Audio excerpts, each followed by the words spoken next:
আসসালামু আলাইকুম, সবাই কেমন আছেন? আলহামদুলিল্লাহ আমি অনেক ভালো আছি। তো এটা কিন্তু আমার গাছের শিম। আর আজকে আমি টাটকা গাছ থেকে শিম পেড়ে নিয়ে আসছি ভাজি খাওয়ার জন্য।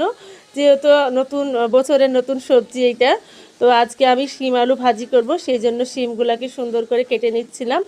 আর যেহেতু গরিব মানুষ, মশলা করার সেরকম কিছু ছিল না, এতদিন যাবৎ মায়ের বাসায় মশলা খেয়েছি। আর এখন আমার সামর্থ্য অনুযায়ী কিন্তু আমি একটা ছোট্ট বিনটার কিনেছি, যে বিনটা সামান্য মানে একা একটা ছোটোখাটো পরিবারের জন্য। তো এটাতেই আমি মশলা করব। আর এখানকার মশলাটা কিন্তু অনেক সুন্দর হয়, আর মশলাটা কেমন হবে সেটা আপনাদের সাথে শেয়ার করব। তো আপনারা দেখতে থাকুন আমি কিভাবে মশলা করি। যেহেতু ছোট্ট সংসার, ছোট্ট পরিবার, ছোট্ট জিনিস, তাই এটাতেই আমি মশলা করি। আলহামদুলিল্লাহ আমার এটাতেই সুন্দর হয়ে যায়। তো দেখেন সবাই আমাদের মশলাটা কত সুন্দর হয়েছে। এখানকার মশলা করলে কিন্তু এটাতে মশলাটা একবারে মিলি বালি বালি হয়ে থাকে, আর মশলাটা খুব সুন্দর হয়। তো আপনারা চাইলে বিনটারটা কিনতে পারেন বা অর্ডার করতে পারেন।